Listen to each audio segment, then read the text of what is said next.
tersebar di dunia maya. Dari logo ini saya bisa melihat walaupun belum membaca semua tentang CM, hadir di 7 negara ya. Yes. Lalu lambangnya itu dari hati yang terbuka, hati yang terbuka itu muncullah nama CM. Maka terkait dengan gambar ini, dari hati yang terluka lahirlah CM ya. Kita juga akan merenungkan bahwa awal mula keberadaan kita sebagai anggota gereja. Kita sebagai anggota gereja itu berasal dari mana? Dan bagaimana cara kita itu terlahir sebagai warga gereja? Tentunya kalau kita menjawab bagaimana caranya kita terlahir sebagai warga gereja ya, karena kita terlahir dalam sakramen baptis, dalam sakramen baptis dan juga sakramen inisiasi, dalam sakramen krisma dan juga ekaristi. Itulah yang membuat kita menjadi anggota utuh penuh dari gereja Katolik yang satu, kudus, Katolik dan Apostolik.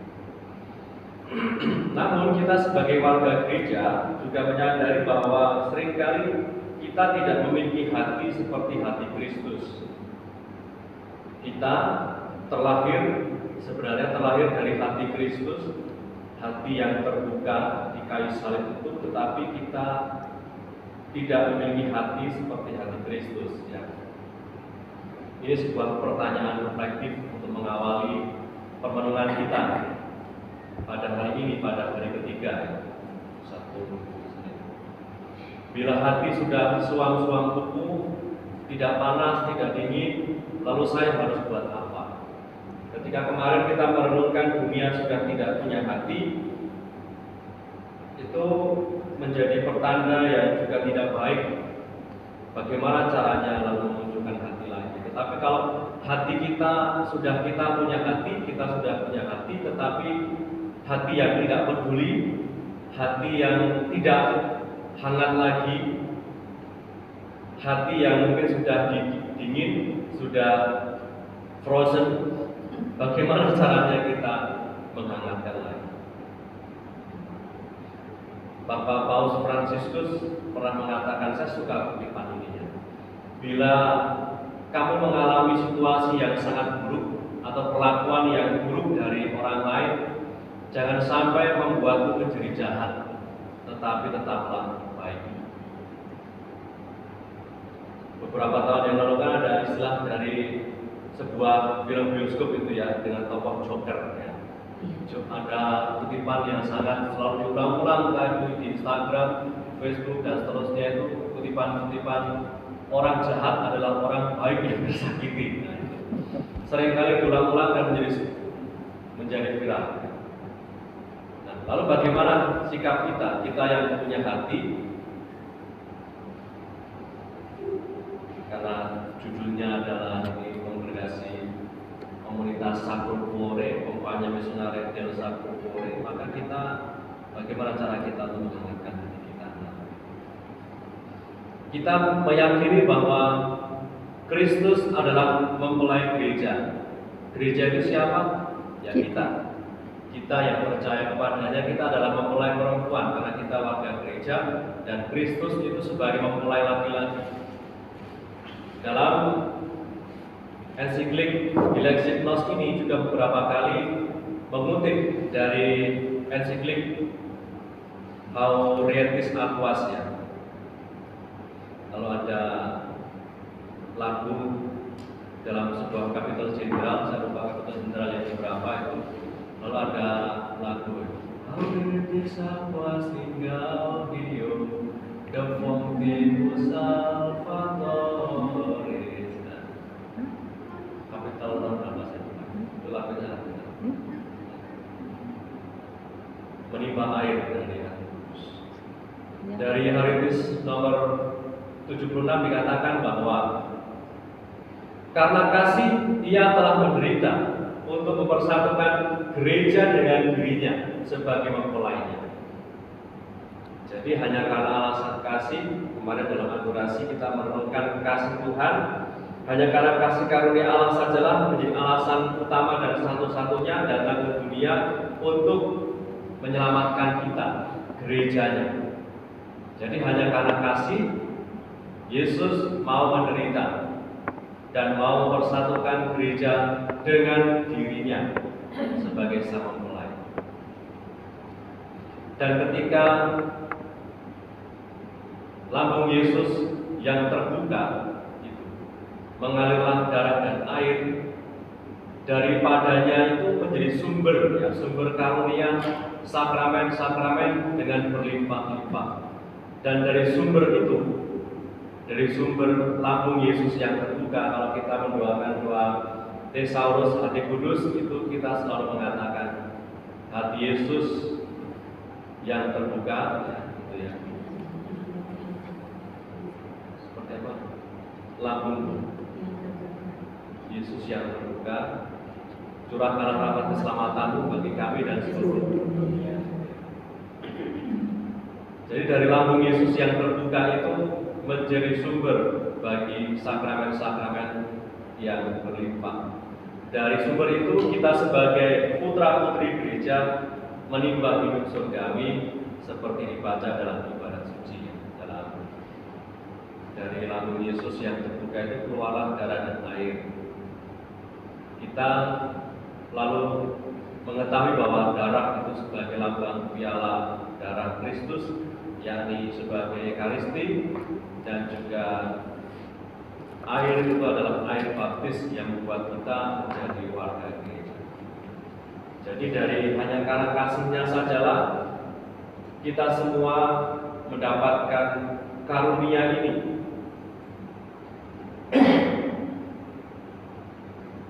Dalam wafatnya dia mencurahkan seluruh dirinya sehabis-habisnya. Bahkan ketika ia sudah wafat pun, ketika ditombak mengeluarkan darah dan air, ini sebagai lambang yang luar biasa. Sakramen-sakramen terlahir dari lambung Kristus yang ditombak, yang terbuka. Dan prajurit itu memberikan kesaksian bahwa kesaksiannya itu benar. Dalam sebuah kisah apokrif yang lain, tradisi yang lain mengatakan bahwa prajurit yang menombak lambung Yesus itu akhirnya hidupnya menjadi tidak tenang, karena dia mendapatkan sebuah penglihatan bahwa Yesus mendatangi dia.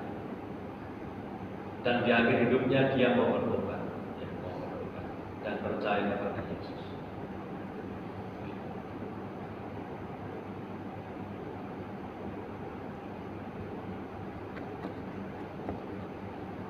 Permulaan dan pertumbuhan gereja, yakni kita, awal mula kita, warga gereja, ditandakan dengan darah dan air yang mengalir dari lambung Yesus yang terluka di kayu salib. Itulah pula yang diwatakan sebelumnya ketika Tuhan bersabda, dan apabila aku ditinggikan dari bumi, aku akan menarik semua orang kepadaku. Ini dalam kitab Keluaran ya, ketika Musa meninggikan ular tembaga karena perintah Allah, supaya setiap orang yang dipakut ular melihat ular tembaga yang ada di tempat yang tinggi, maka orang yang terpakut ular berbisa itu dan bisa melihat ular di tempat yang tinggi itu akhirnya mendapatkan keselamatan. Dan inilah kita bisa merenungkan ya, saat kita merenungkan satu kutipan ini, bila aku ditinggikan dari bumi, aku akan menarik semua orang kepada. Jadi saat penderitaan, saat-saat salib itu justru dimaknai sebagai saat di mana Yesus itu dimuliakan, ditinggikan, karena di atas salib dia menarik semua orang yang mau datang kepadanya, menarik semua orang kepadanya.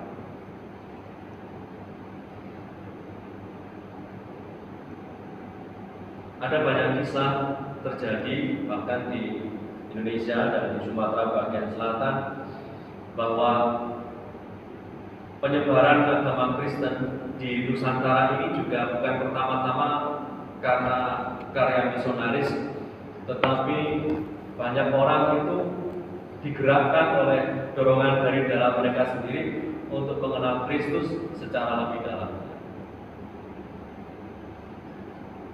Ketika misalnya kita membaca kisah mendengarkan kisah orang Batu Putih, pernah dimuatkan dalam Omnio dan juga dalam majalah Hidup bahwa umat di Batu Putih itu mereka memberi diri dibaptis bukan karena misionaris, tetapi mereka mendapatkan sebuah wahyu ya dari seorang ustaz atau seorang kiai bahwa nanti di bumi ini akan ada orang yang bisa membawa kesejahteraan baik di dunia ini maupun di akhirat nanti.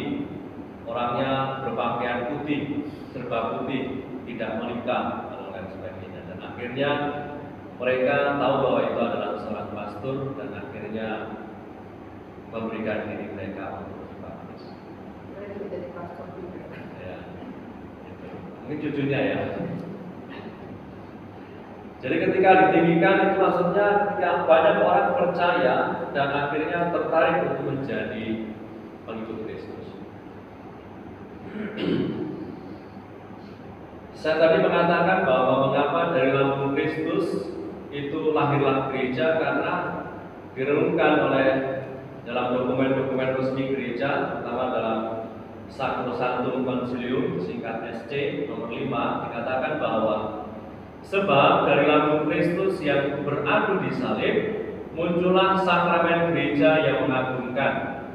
Seperti Hawa dibentuk dari rusuk Adam yang sedang tidur, demikian gereja dilahirkan dari hati tertembus Kristus yang mati di salib. Ini membuat analogi bahwa gereja itu dilahirkan dari hati tertembus Kristus yang mati di salib. Artinya gereja itu lahir dari hati kudus Yesus. Sehingga ketika kita merenungkan hati kudus Yesus, kita mengingat awal mula lahirnya kita, awal mula keberadaan kita sebagai warga gereja.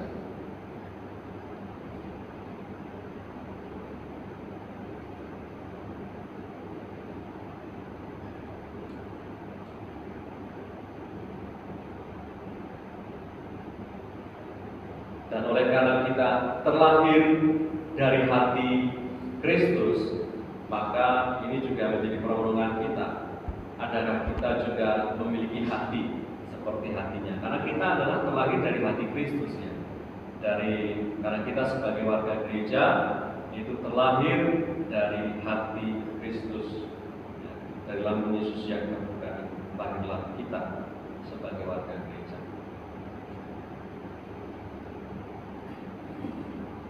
Dan mengapa tadi saya katakan bahwa air dan darah itu melambangkan sakramen seperti dikatakan dalam KGK nomor 1225 dikatakan bahwa darah dan air yang mengalir dari lambung Yesus yang ketika merupakan gambaran asli pembaptisan dan ekaristi. Sakramen kehidupan baru yang menjadikan kita sebagai anggota keluarga Allah, anggota gereja. Jadi bisa kita berkontemplasi tentang hati Kristus,